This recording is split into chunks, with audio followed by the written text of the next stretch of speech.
વિધાનસભા ખાતે ગ્રામ શક્તિ તાલીમ કાર્યક્રમનું ભવ્ય આયોજન કરવામાં આવ્યું। આ પ્રસંગે મુખ્યમંત્રી ભૂપેન્દ્ર પટેલ તથા વિધાનસભા અધ્યક્ષ શંકર ચૌધરી વિશેષ ઉપસ્થિત રહ્યા હતા।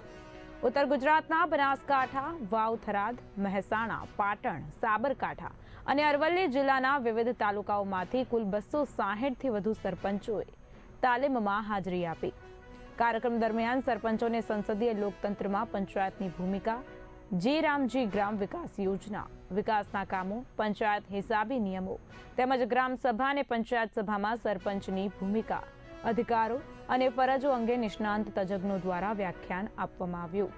આ પ્રસંગે પંચાયત અને ગ્રામ ગૃહ નિર્માણ મંત્રી ઋષિકેશ પટેલ, ગ્રામ વિકાસ મંત્રી કુંવરજી બાવળિયા, વિધાનસભાના મુખ્ય દંડક બાલકૃષ્ણ શુક્લ અને પંચાયત વિભાગના અગ્ર સચિવ ધનંજય દ્વિવેદી પણ ઉપસ્થિત રહ્યા હતા। તાલીમ કાર્યક્રમ દ્વારા સરપંચોને ગ્રામ વિકાસ માટે જરૂરી માર્ગદર્શન મળ્યું છે,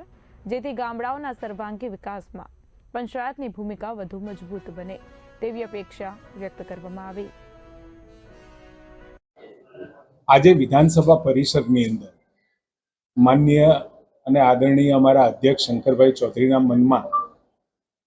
એક વિચાર આવ્યો અને આદરણીય મુખ્યમંત્રીશ્રી સાથે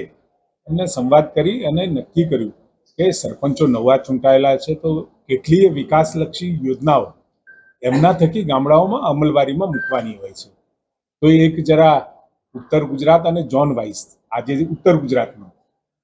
દરેક તાલુકામાંથી, દરેક વિધાનસભા સીટમાંથી અમુક સરપંચોને બોલાવ્યા અને એ તાલીમ આપવાનું, જેથી કરી એ એમને મળેલી તાલીમ એ નીચે સુધી પહોંચાડી શકે એના માટેનો એક કાર્ય શિબિરનું આયોજન કર્યું। ભૂપેન્દ્રભાઈ પટેલ સાહેબે તરત જ એમાં હા પાડી અને આજે એની પહેલી આ કાર્ય શિબિર આજે યોજાઈ રહી છે, જેની અંદર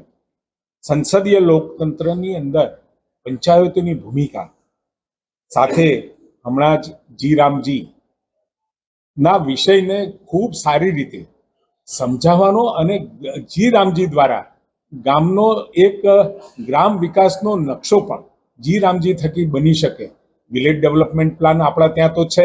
પરંતુ એને જી રામજી સાથે એને સંકલિત કરી અને વધુમાં વધુ કામ ગામમાં કેવી રીતે થઈ શકે એના માટેની પણ એમને ટ્રેનિંગ આપવામાં આવશે અને સાથે પંચાયતી હિસાબો અને નિયમોની જાણકારી પણ અને પ્રશ્નોત્તરી પણ અને સરપંચોની ભૂમિકા, આ 4 વિષય ઉપર કે જેની અંદર મેં 4 વિષયો કયા, એમાં પેટા વિષયોની સાથે સાથે સરપંચોને એમની જવાબદારી અને જ્યારે અડધું ગુજરાત ગામડામાં વસતું હોય ત્યારે જેની લીડરશિપ જેમના હાથમાં છે,